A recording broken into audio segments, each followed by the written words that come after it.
tous, bienvenue dans Économie le Mag. Au sommaire aujourd'hui, le Portugal. Ce dimanche auront lieu les élections législatives. Après 4 ans d'austérité, le pays va mieux, mais les enjeux de ce scrutin, notamment économique, restent nombreux. En seconde partie, direction l'Inde, à quelques semaines de la conférence des Nations Unies sur le climat, le 3e émetteur mondial de gaz à effet de serre a décidé de miser sur l'énergie solaire. Et pour terminer, on parlera de l'Afrique. Où en est le continent d'un point de vue économique? Est-ce qu'il peut profiter de l'essoufflement chinois? Pour répondre à ces questions, nous serons en ligne avec Jean-Joseph Boileau, spécialiste des économies émergentes.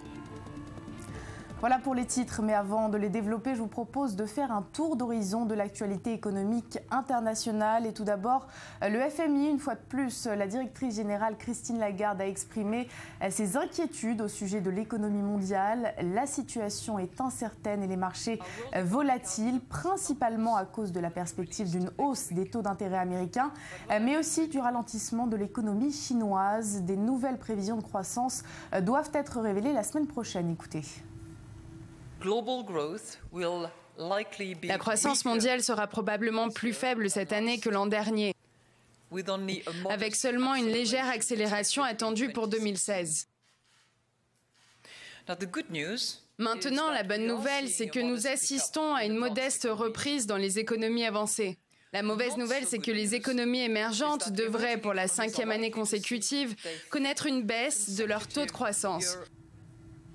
Réunion consacrée à la crise migratoire mercredi à l'ONU. Les représentants de 70 pays étaient présents. Ensemble, ils ont tenté de trouver des solutions. Le Premier ministre hongrois en a profité pour défendre sa ligne dure. Pour lui, la réponse ne doit pas être européenne, mais internationale. Viktor Orban a donc appelé à la création d'un système de quotas mondiaux. En parallèle, il souhaite s'attaquer à l'origine de cette crise, la situation humanitaire et économique des pays de ces réfugiés. On l'écoute. S'il n'y a pas de contrôle de ces flux, l'Europe sera déstabilisée. Nous devons les aider à retrouver leur propre vie, chez eux. Pour atteindre cet objectif, nous devons amener la paix et créer un plan de développement économique dans leur pays d'origine.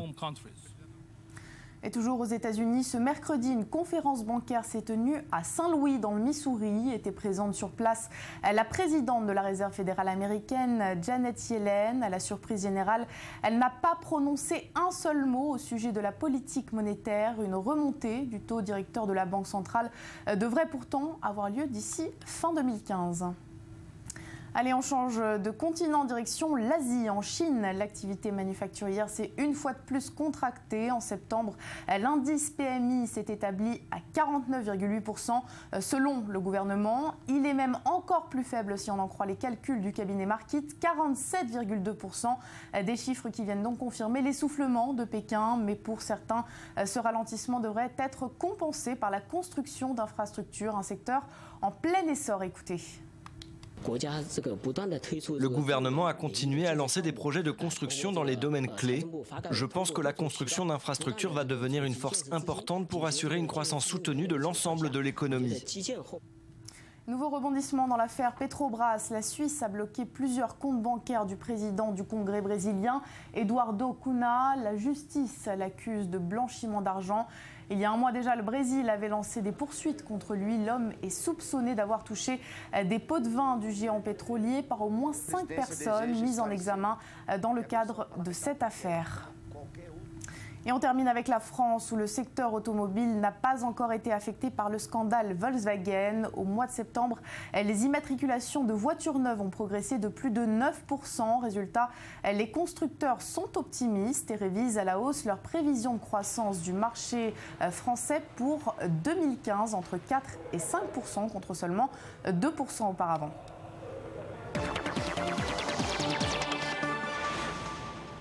C'est un scrutin que beaucoup annoncent comme un non-événement, celui des législatives au Portugal le 4 octobre prochain.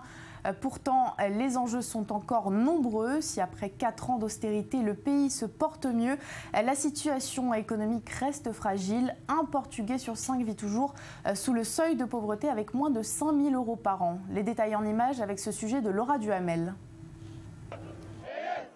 scrutin rempli d'enjeux au Portugal. Les élections législatives du 4 octobre promettent un duel serré entre la coalition sortante de droite et l'opposition socialiste.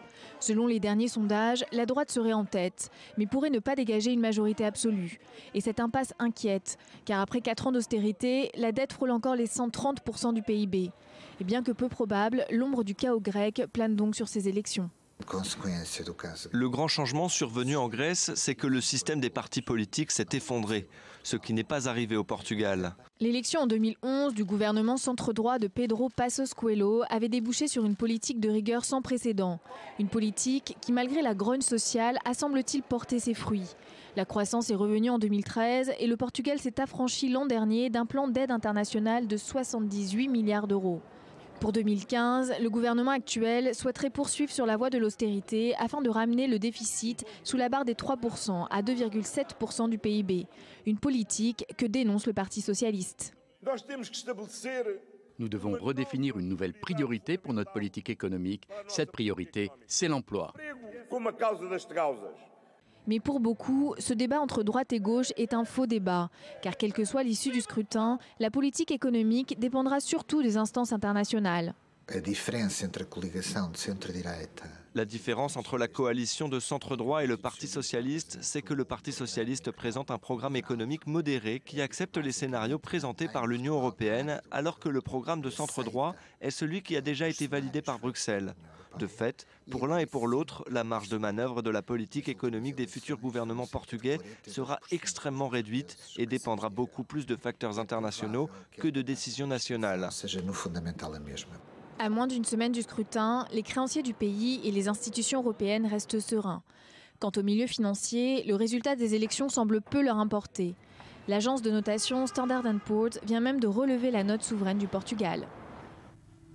Elle doit débuter fin novembre à Paris, la COP21, la conférence des Nations Unies sur le climat. Et c'est à quelques semaines de cet événement que l'Inde, le 3e émetteur mondial de gaz à effet de serre, a décidé de jouer la carte du solaire. Des milliers de panneaux flambant neufs ont été installés partout dans le pays. Et avec plus de 300 jours de soleil par an, le potentiel de cette énergie est énorme. Objectif, fournir des millions d'habitants en électricité. Reportage. Sous le soleil du Rajasthan, du nouveau. Des milliers de panneaux solaires flambant neufs, symbole de l'appétit indien pour l'énergie renouvelable. Le gouvernement a décidé de renouveler les anciens panneaux du pays. Des mesures comme des allègements de taxes sont aussi proposées aux entreprises qui voudraient se lancer dans cette industrie naissante. Tout le monde avait peur de se lancer dans le solaire. Personne n'était prêt à le faire. Parce qu'à l'époque, cette technologie était très récente. On ne savait rien, on n'avait aucune donnée. C'est pour ça que nous nous sommes lancés et c'est devenu une bonne opportunité. Avec plus de 300 jours d'ensoleillement par an, le potentiel en Inde est immense. Le Premier ministre Narendra Modi a fixé l'objectif de fournir des millions d'habitants en électricité et réduire les pannes fréquentes. Le Premier ministre a fait passer les objectifs de 20 000 MW à 100 000 MW, une multiplication par 5 de ces objectifs. L'Inde ne le fait pas sous la contrainte ou quoi que ce soit. De nous-mêmes, nous pensons que c'est bien pour la planète et aussi pour le pays.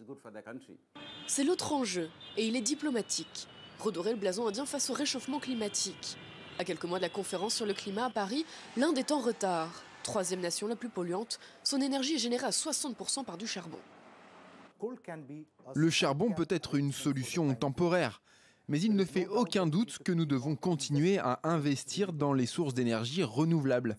Et tout en faisant ça, nous devrions en même temps réduire notre dépendance à la production d'électricité reposant sur des énergies fossiles. Pour l'heure, les sources d'énergie durables sont loin de détrôner le charbon. Des parcs comme celui-ci nécessitent d'importants financements et des technologies de pointe. En attendant, le gouvernement a déjà prévu de doubler sa production domestique de charbon d'ici à 2020. Et pour approfondir ce sujet, nous sommes en ligne avec Jean-Joseph Boileau. Bonjour. Bonjour. Alors vous êtes spécialiste des pays émergents et notamment de l'Inde, on l'a donc entendu dans le sujet. New Delhi a pour objectif de multiplier par 5 sa production d'énergie solaire d'ici 2022. Est-ce que les motifs de cette décision sont plutôt environnementaux ou économiques ? Oh, les deux, mon capitaine. Il faut bien comprendre que cet engouement pour le solaire en Inde vient quand même fondamentalement de l'échec des 4 autres options. La première option, c'est le charbon dont vous parlez. Alors bien sûr, c'est polluant, mais ce n'est pas la raison principale pour laquelle l'Inde a abandonné cette option. C'est tout simplement parce que, avec la multiplication par 4 qui était prévue dans le 12e plan, les ressources intérieures, les problèmes de logistique et les oppositions très fortes des sociétés tribales qui sont dans les régions charbonnières ont en fait bloqué le projet. Ensuite, il y a le pétrole. Les prix sont bas aujourd'hui, mais la dépendance indienne pour le pétrole, c'est désormais plus de 90%. Et l'Inde, c'est déjà le deuxième importateur mondial de pétrole. Donc, il y a un problème majeur de ressources. Et puis, l'hydroélectricité. L'Inde, c'est le 5e potentiel du monde, mais elle se heurte à des problèmes de mise en œuvre des barrages dans le nord, sur l'Himalaya, donc une forte sensibilité, fragilité à la Chine. Donc la dernière option qui restait, enfin les deux dernières, c'était le nucléaire. L'accident de Fukushima en 2011 a refroidi les autorités indiennes, d'autant que la société indienne n'en veut pas. Il y a des manifestations importantes sur les sites qui étaient prévues. Reste finalement le renouvelable. Et dans le renouvelable, il y a l'éolien, bien sûr. Donc l'Inde a fait beaucoup d'efforts dans l'éolien, on en parle moins aujourd'hui, mais il est indéniable que l'Inde a percé dans l'éolien. Et puis le solaire, parce que pour l'Inde, c'est l'énergie aujourd'hui la moins chère. Les derniers appels d'offres se sont conclus par 7 centimes d'euros le kilowattheure dans le solaire. Donc vous comprenez bien que à la fois les considérations environnementales, mais de prix, ont évidemment joué en faveur du solaire. Il faut rajouter une dernière chose, c'est que le solaire, c'est une énergie décentralisable facilement, et que le problème de l'Inde, c'est que les 2 tiers, 3 quarts même de la population est encore rurale. Alors, est-ce que financièrement, l'Inde peut atteindre cet objectif de 100 000 mégawatts d'ici 2022 ? Oui, parce que c'est assez faible. Si vous regardez par rapport au total du bilan énergétique de l'Inde, on restera aux alentours de 5%, donc c'est pas grand-chose. Alors aujourd'hui, la production, c'est 3 gigawatts à ma connaissance. On va vers du 20 dans le projet officiel du plan. Et donc là, l'objectif ambitieux, ça a été de le monter à 100. Ça reste relativement confortable, sachant que l'Inde attire les investisseurs du monde entier dans ce domaine. Ça, c'est quelque chose de particulièrement intéressant. Il y a manifestement, du côté des grands majors internationaux, mais aussi du côté des producteurs indiens, une vraie réactivité sur le plan du solaire. Là encore, je pense que... Oui. Oui, je le disais tout à l'heure, on va passer à un autre sujet, puisque vous êtes notamment spécialiste de l'Inde, parce que vous êtes donc notamment spécialiste de l'Inde, puisque un de vos autres sujets de prédilection, c'est l'Afrique, pardon. D'ailleurs, vous avez coécrit un livre, L'Afrique pour les nuls. Vous l'avez présenté à la presse donc cette semaine. Il doit paraître dans une vingtaine de jours. Est-ce que vous pouvez nous expliquer un petit peu où en est l'Afrique d'un point de vue économique ? J'avais écrit L'Inde pour les nuls il y a un peu plus d'1 an, et le livre a très bien marché. Et ce qui m'intéresse, ce sont les grands émergents. Et l'Inde et l'Afrique ont beaucoup de points communs, et très peu de points communs avec le modèle chinois.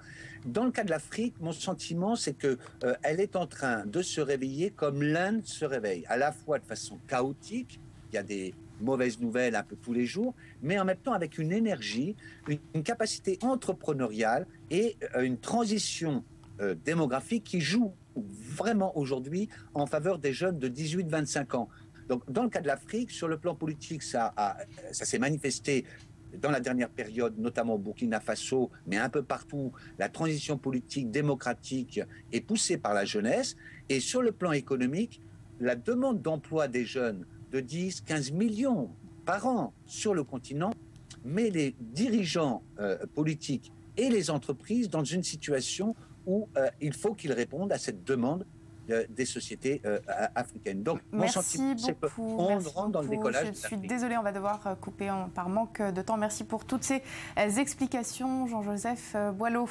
On va passer tout de suite au Media Watch. Et pour ça, on reçoit sur ce plateau Laura Duhamel. Bonjour. Bonjour. Alors, on commence avec une bonne nouvelle pour les Parisiens, puisque Google vient d'ouvrir un YouTube Space dans la capitale française. Oui, alors après Londres, Los Angeles ou encore Tokyo, eh bien c'est le 7e YouTube Space à ouvrir. Alors concrètement, un YouTube Space, ça n'a rien à voir avec un cinéma géant, non, c'est beaucoup plus sérieux. Il s'agit d'un espace dédié aux meilleurs YouTubeurs. Alors entendez par là ceux qui ont plus de 1000 abonnés sur leur chaîne YouTube. Alors ces YouTubeurs pourront donc bénéficier dans ces locaux de moyens de production, de salles de montage par exemple. Ils bénéficieront aussi d'une aide professionnelle pour produire leurs vidéos. Alors on s'en doute, rien de très philanthropique dans cette initiative. Non, Google veut en réalité former des ambassadeurs pour sa plateforme et ça fonctionne puisqu'à eux seuls, eh bien, depuis leur création, les YouTube Space de Londres et de Berlin ont permis la diffusion de 1500 vidéos qui ont été visionnées près de 225 millions de fois et Google va encore plus loin car le groupe va jusqu'à gérer la publicité de ses poulain youtubeur, ce qui lui permet au passage évidemment de récupérer une partie de ses revenus. Tout est très bien ficelé. Évidemment, Google ne perd pas le nord. Merci beaucoup Laura Duhamel, à bientôt. C'est la fin de cette émission. On se retrouve lundi à la même heure pour un nouveau numéro d'Économie Le Mag. En attendant, n'hésitez pas à voir ou à revoir nos précédents programmes sur notre site internet www.i24news.tv, rubrique replay.